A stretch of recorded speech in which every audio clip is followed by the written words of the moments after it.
What's going on, everybody? Welcome in. It's the Wager Alarm live stream. I'm your host, Howard Bender. With me, of course, Craig Mish. It's been far too long, Craig. Far too long.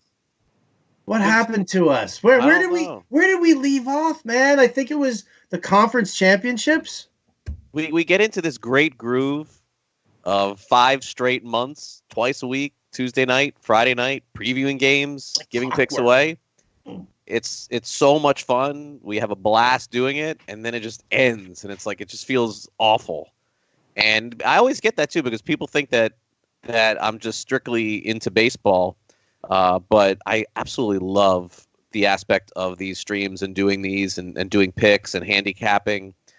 With the way that the world is headed, and just the amount of luck and skill that it takes to try and win, and putting it all together and trying to pick games, it's so challenging, and it's almost something that it's like you can't win all the time. Like, you just can't do it, and that's what I like the challenge so much about it. It's like there's some things that when we as hosts or analysts, we get this right or we get that right, and it's fun to say those sort of things. But it's like this, like sports handicapping is the one thing that you just have no shot of a lot of success at. You're just trying to basically stay above water over the course of the season. And so, 2 weeks we did the AFC and NFC championship games, and I won neither of them. So I figured I'm going to go 1-1 and pick both underdogs, because historically speaking, that was the case. And so, so we both took Tennessee. We both took Tennessee. And then I took the Packers, and you took the 49ers. And so you'll be the whisperer maybe on this game with us. Although we were pretty good on her against the Chiefs all season long. Listen. I mean, come on. This was one of those situations. I can't sit there and look at the conference championships and say we went 4-0 in the divisional championship. We went 4-0 the week before, and 3-1 in the wild card. I know, I get it, but it's still left a bad taste in my mouth. But I will say this, and we'll go through some of the props, and we'll get to the Super Bowl. But for those of you, and I always open up with this, for those of you who have watched our streams all season long, with all of these picks that we do every week, with college and pro football, you got to understand at this point, the Super Bowl is not the game to unload on. It is not. It is the game to enjoy. What? I mean, has there been a Super Bowl in the last 10 years that anybody has had a less of a feel on than this game? I mean, we're headed towards Sunday. I got to tell you, Howard, the line's almost a pick 'em.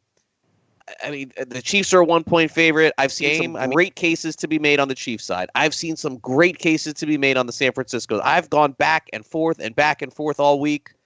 It is a tough Super Bowl to call, and I think the line is what it is for a reason. I'm hoping we're in for a great Super Bowl, but certainly when it comes to the props, I think that is at least a better way to lean on some of these, and so that's what I will do here on the live stream today. At the end, we'll certainly make a pick on this, but I got to be honest. But, I mean, obviously, when you're dealing with prop bets, I mean, that all really basically comes down to what your take on the game flow is going to be. And it does. So that kind of tilts you in that sort of a way. So, the thing about it for me, I mean, line didn't move at all. No. Chiefs -1.5, and it's just been like that, from Jump Street. And then the over-under, I think it moved up very half a quickly. point. Very quickly moved up a couple points, and then it stopped. A lot. I mean, no, there is really. Did it start at 51? 51, yes. It started at 51. Okay, it's sitting at 54. Right. It's been at 54 all week. It went up quickly, so 51 was the best number to get in on at the time. Mm-hmm. But, again, when it comes to these kind of games, and again, the public money, a lot of it early on, and for the most part, has been on the side of the Chiefs. And then what they would call is the sharp money, the bigger bettors, has come in on San Francisco. So it's kind of like even things out, so to speak. And the total, most of the money is on the over. But at this point, after you move up 2 or 3 points, you're not going to see a lot of shifting there. And so this Super Bowl in particular, for me with the props, I'm trying to look at this more from an investment point of view as opposed to just throwing darts. Because the last few years, what I've tried to do is identify somewhere between 7 to 10 props that I like, and always leave the 9th or 10th prop for a dart throw, which is like the player to score first, or just some sort of random stuff. And by the way, all the props that I have are game action. I don't do any of the national anthem non-game props. I don't do those anymore. I think they're silly. Although I do have one that I want to discuss at the end. that there is some narrative theory going on. That is a pro tease. That is a pro tease. About one particular prop. I got a call today from someone that told me to go online and bet everything you can on this prop. And my response was, you do realize by going online and bet everything you can, you mean like $100. Because that's all they're going to say. Oh, I have inside information or whatever. I don't know. Whatever. I don't get involved in all that. But more of an opinion than anything else. We'll do that at the very end because no one is maxing out on the last one that I'll give. Okay. Is it a Pitbull appearance? It's along those lines, but not as drastic. Okay. It's along. Again, remember, I'm in Miami here. Okay. I'm in Miami.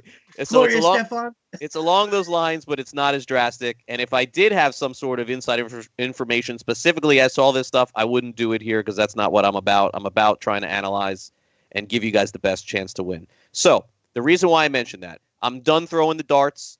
I haven't hit who's going to score first since like Brent Jones. I'm not doing it anymore. It's been like 40 years. It's so hard. It's so hard to pick who's going to score first. It's like impossible. So I do have a little bit of a long shot at the end, a 4-1, but the rest of these that we're going to go through today, and I'd love your opinion on them, Howard, clearly are mostly -110s, -120s, and I do have a -140 here. And so if you'd like, we can take a stab at these and tell me what you think. Let's do it. Let's kick it off right now. What's your first prop? Okay, so the first one, and I think that this is a popular one for a lot of people, so it's kind of like a public prop, honestly, but I am on board with the public on this one. I think Patrick Mahomes is going to rush for more than 37.5 yards. He's gone over in the AFC Championship. He went over in the wild card game, and I know a couple of them are a little bit misleading because one was on some crazy run against Houston. I understand that. But you're essentially looking at 5 rushes for Patrick Mahomes to get 37.5 yards. He's been more or less averaging that. The only time he didn't during the season was when he was hurt, and I don't know that you could look at. By the way, this gives no indication as to whether or not I think the Chiefs are going to win the game. It's just simply on Mahomes. I do believe, based on the numbers that I went back and looked all this year and even all next year, it's gone up from 32.5 to 37.5, and I still like the over. I think Mahomes rushes for about 43 to 44 yards on Sunday. You know, and I can definitely be in on that solely because it's the pass rush. Like when you get a quarterback like Patrick Mahomes, or any, Josh Allen, any of these mobile guys, the heavier the pass rush, the faster these guys get into the backfield and flush the quarterback out, the more inclined he is to take off and grab 10 yards here, 7 yards there. And I think that, with Nick Bosa, on the pass rush and, Quan Alexander coming up the middle right now, I think that you're definitely sitting in a spot where the edge rushers have enough speed to try and flush him out, and that should result in the rush yards. So I think that's a sensible bet. I think it's right on. I'm in on that. Okay, and so along those lines, my second prop bet is going to be playing into the narrative of the way that this is going to go. Is I think that San Francisco, while they have an excellent chance to win this game and certainly a great chance to stop Kansas City, I still think they're going to have a problem stopping Mahomes. And even if they get to Mahomes, I don't think that they're going to sack Mahomes 3 times. I don't see that happening. Kansas City does not sack the quarterback. Okay. No. Kansas City does not sack the quarterback. So at the most, I'm giving San Francisco 3 sacks in this game. I think that's high on Mahomes. Mahomes sneaks out of all this. I mean, he's not quite Watson getting out, but he is elusive. I'm giving San Francisco 3 sacks. The most I'm giving Kansas City's 1. I'm not giving Kansas City more than 1 sack on Jimmy G. I'm going under on the sacks, 4.5. Yeah, you know what? I kind of dig that. I do, because again, based on thoughts on game flow, obviously I believe that the 49ers are going to run the ball. I think they're going to run pretty heavily. Or at least try to right from the get-go. And if we are worried about Jimmy G getting sacked at all, it's because Kansas City is just on the move of going up like a 3-score lead, and all of a sudden they have Jimmy G just chucking the ball as much as possible. I don't necessarily think that's going to happen. I think in a tight game we're going to see a lot of running. So I'm in on that, man. I think 4.5 does seem to be a high number. There's actually a 5.5 that you can bet too, but you got to lay 170 for the extra. Oh yeah, see, I don't want to do that. I mean, listen, I think that the pass rush is great for San Francisco, but I'm not going to sit there and put you're going to say Nick Bosa with a 3-sack game. I don't know. Yeah, I don't see 5 sacks total in this game. No, me neither. I see 11, but I could see 4. Okay, my third one, and this is just playing into the last couple of weeks of what we've seen. Jimmy Garoppolo hasn't had to throw any passes. I think that's got to change in this game. I do. If the Chiefs blow out, some people think this, if the Chiefs blow out the 49ers, Jimmy Garoppolo's completions are at 19.5. That's going way over. Even if San Francisco plays a tight game, I don't see the same result that I've seen the last couple of weeks with him throwing 8 to 10, 15, 20 passes. The over is minus 120. If this was a regular season game, his total completion amount for Jimmy G would be 23-24. Why is it so low in the Super Bowl? And I think it's a direct result of what we've seen in the last 2 games. I don't think that the Packers were a real formidable opponent, and he didn't have to throw the ball at all against Minnesota, at all.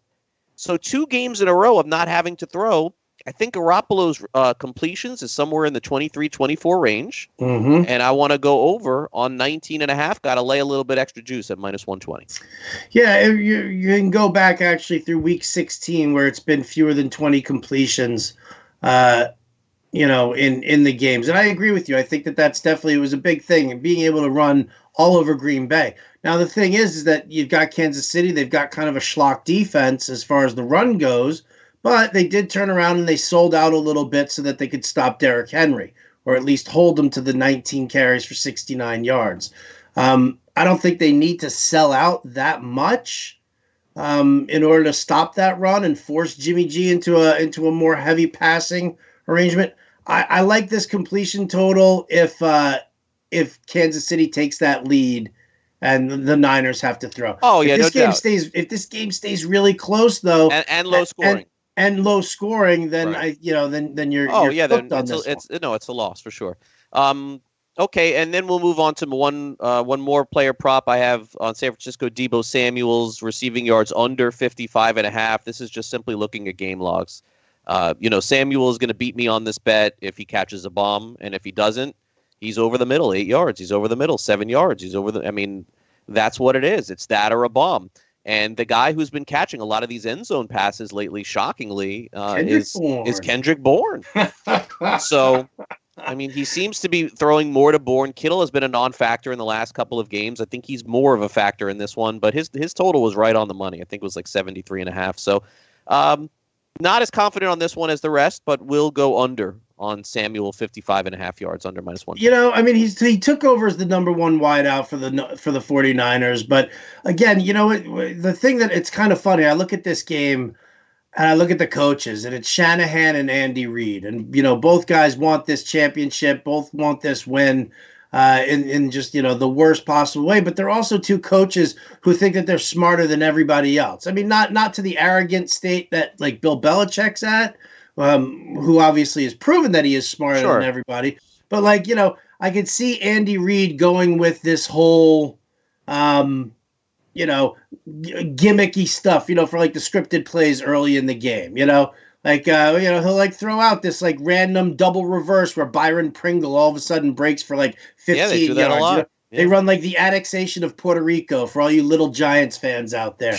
You know what I'm talking about. Darwin Thompson's catches, right. So on the other side, I could see Shanahan doing this. Like the fact that Tevin Coleman is active and he's going to play, that's going to mix up the running back props for me. Like all of a sudden now I'm kind of tilting on some unders. Yeah.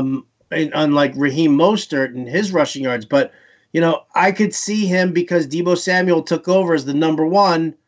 And Kittle's been a non-factor the last 2 games. I see like Kittle and Emmanuel Sanders being the guys that all of a sudden, Shanahan starts doing stuff. So I like this under on Deebo Samuel because I think Shanahan's going to try and mix it up a little bit. All right, so prop 5 and prop 6, you can combine the 2 or bet them separately depending on where you're betting. And you can look for these online or if you have somebody locally or just depending on where you're doing it legally or wherever. The 49ers penalties are at 5.5, and the Chiefs penalties are at 6.5. And there are some places that have an under on 12.5 penalties total. I'm going under both sides on the penalties. I think the NFL has been taking an absolute beating on penalties over the last few years, and a couple in the Super Bowl as well. There have been some Super Bowls that have gone over this number. I'm not going to say there haven't. There have been. In fact, a couple of years ago, it went over on 13.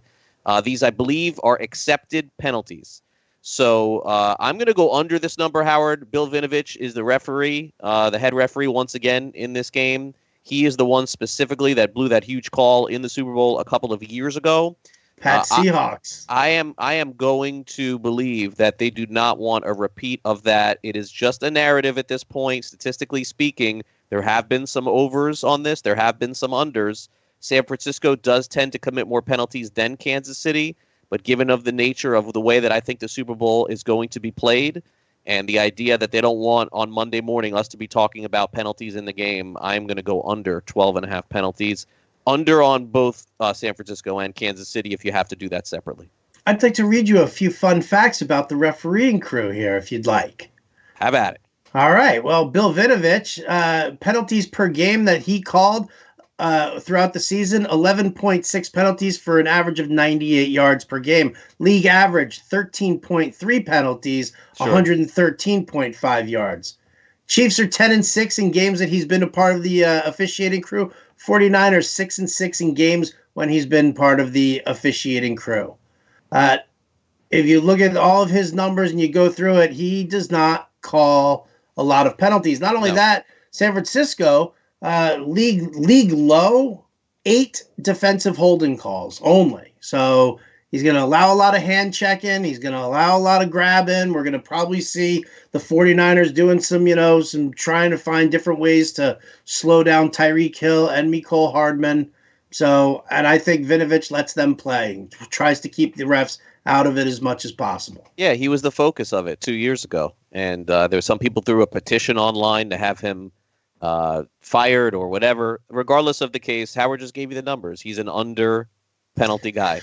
And if we're looking for anything that we could find to get an edge, we got to use it. So we're going to use that. This one I feel pretty good about. Number 7, Damian Williams rushing yards under 54.5. I mean, the Chiefs just don't run the ball. And they do when they're up big on teams. And look, this is a loss if Kansas City blows out San Francisco. You know, this is a loss. But guess what? My third prop, Jimmy Garoppolo's a win. I think I could win both, but I know I'm going to win one of these. So that's kind of building into the script as to how I did this. I think Williams is not really a factor in that offense unless the team has a big lead. Did you get a line on Damian Williams rushing and receiving yards? I don't have it in front of me, and honestly, it's a million pages. I apologize. Yeah, no. It would take me a while to find it. Probably 68, 67? No, I think it's like 83, 84 yards or something like that. So, I mean, if that's the case, maybe instead of doing the, for anybody out there, instead of doing just the rushing yards, which I agree with you on the under here, you can do the rushing and receiving and take that under there as well. I think that you could be in better shape, or it just might be a little bit safer. Yeah, look, Kansas City wins. Kansas City wins big. This is a loss, but then you're gonna get your Garoppolo win on the over on the completions. Actually, if Kansas City wins big, I don't think that this is necessarily a loss. If you're going under the 54.5 yards, what incentive do they have to run the ball? They're not good. They're not. No, it's true. It's true. And Mahomes was throwing in the fourth last couple weeks ago too. So, okay. Prop 8. We're gonna go first half total in the game under 27. Historically speaking, crazy. Yeah, historically speaking, the first halves. Go back and look at all of these Super Bowls over the last decade. Explosions in the second half and slogging in the first half. Could that be different in the Super Bowl? Of course, you never know. But historical data tells you bet the under in the first half. You get to halftime, go online, bet the over in the second half of a lot of these games. Long breaks, by the way, long breaks in between plays. Maybe that has something to do with it. It's harder to get warmed up in those games, those commercials. Everybody loves the commercials. They know about it. You got to lay 120 though on this one, but I'm going to go under 120, Howard, on the first half total. Anything to add on that? No, move on. No, I can't argue with your statistical analysis there. I am out of that. Okay, the ninth one to me, I like a lot, but you got to lay 140 on this one. Raheem Mostert is not catching 3 passes in this game. Raheem Mostert, listen. I was a big Raheem Mostert fan in fantasy. I was stashing him, and I had him. He's a runner. He's not a receiver. He had the playoffs and games of his life. And he may very well do it against Kansas City again this week, but it is not catching the ball. He doesn't do it. I mean, he did it once, but I'm going under 2.5. No, the funny, I can't believe it's 2.5. The last time he caught more than 3 passes or more was back in week 2 against Cincinnati. 2.5. Minus 140. How is it 2.5? Like, that's funny because, I mean, we're sitting here. But you're laying significant juice on this. That's the deal. Yeah, that's that. Yeah, I guess. Minus 140 to win 100. You know, that's significant on one prop. I see 160, 170 being more realistic. Anyway, that's the 9th one. And then the final one is the dart throw. And then I'll give you my little silly tip here on after that. But this is a dart throw. Okay, so this is a 4-1. I'm not. Is that the total points scored in the game goes over the total and is somewhere between 57 and 63 points. If it lands in between 57 and 63, you get 4-1 odds. The reason why I like this is I think that, I mean, you look at somewhere 56, 55, the total is 54, and that's an even money bet at 54. So you're telling me that I could get, it's just value, 4-1 on this thing only going 3 points above the total? On an extra field goal, right. Yeah, exactly. So if it was 2-1, you know, not really much to add to that, but I think that it's too big of a jump here to get 4-1 on that, so it stuck out to me. So that's the final one. And then something that I heard, Howard. Now look, this is. Then wait. Let me get onto my bet my betting site here. Go ahead now. Talk. Yeah, but honestly, like, don't hold me responsible for this one. No. I'm totally holding you responsible. Yeah. I'm putting the mortgage. And then we got to decide. And then I want to get your actual pick on the game as to who you're going to take. So somebody calls me today. I kid you not, like out of nowhere, and says, "Listen, I'm telling you now, go online and bet the Gatorade bucket." Did you hear this? But then it's red? No. Oh, what is it? Purple. Purple. Both sides. Why? To honor Kobe Bryant.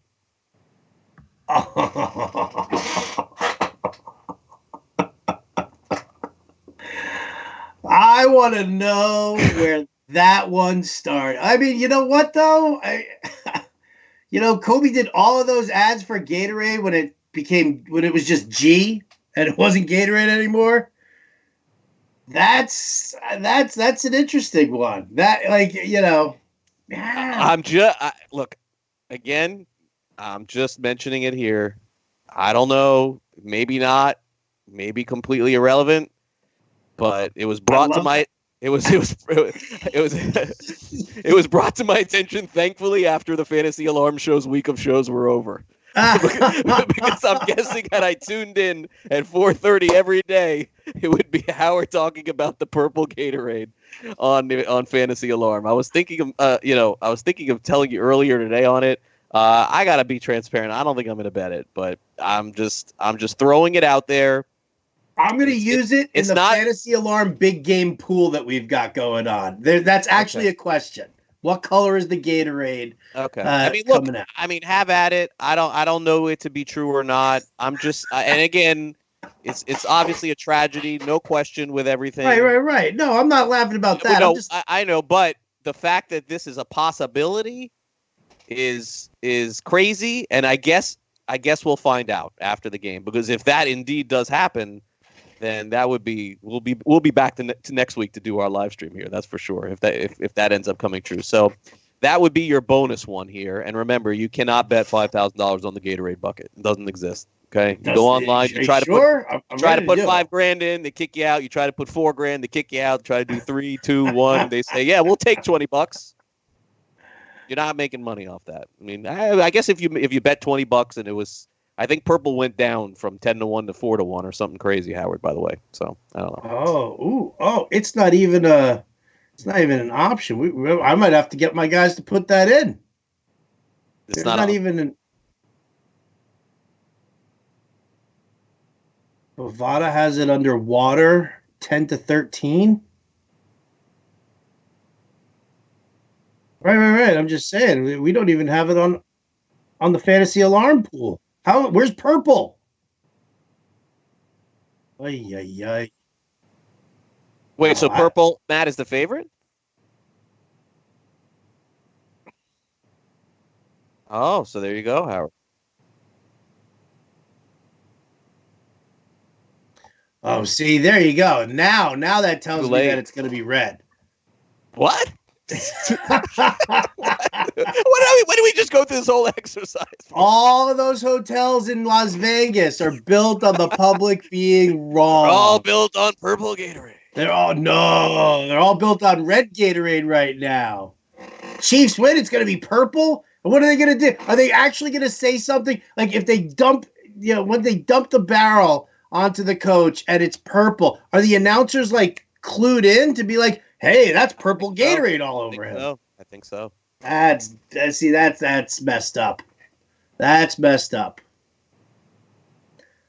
What can I tell you? Who do I you can only get $100 on that now? Come on. The most.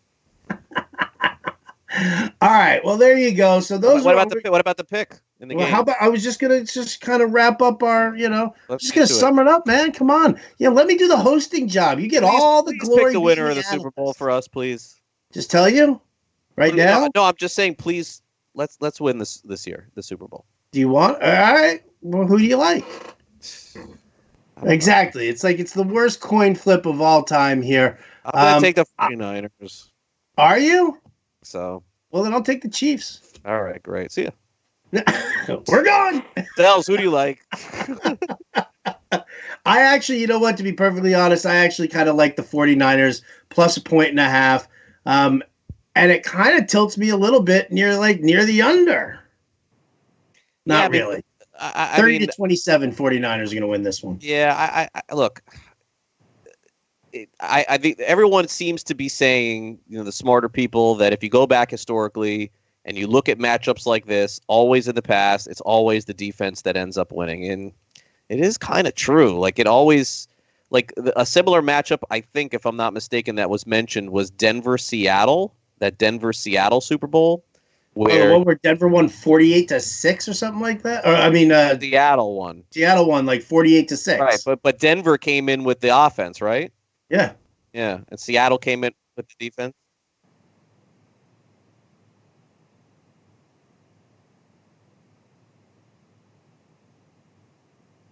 Yeah, and the only reason why I'm not here on the live stream to say, oh, I love the 49ers and I guarantee is because I've watched the 49ers play and I watched them play against Atlanta. Like they've had some hiccups, and it was without Quan Alexander, but they've had some hiccups along the way that doesn't make me like slam this pick because I've seen their defense struggle at times, and I'm not sure if it'll happen against Kansas City. But again, it's one of those things where in my history of watching and paying attention, especially to handicapping, I can't ever remember such an evenly matched game going in. But for the sake of the lean here in this case, it will be the 49ers, but I would be much more focused on the props for sure. And I will tell you that when we appear on our live streams for the Major League Baseball win totals coming up very soon, I will have a lot stronger opinions and some very, very good selections for you guys. Well better than this game in the Super Bowl. And I'm sorry that that's the way it is, but gotta call it like it is on this. It's a very close game. Going back and forth with the whole thing, but yeah, I agree with you on looking at the defense, and as potent as the offense has been for Kansas City, I think Saleh and Shanahan can make those adjustments. Midway through, the time of possession, I can't remember what the money line was, but the time of possession, it was San Francisco just crushing on time of possession.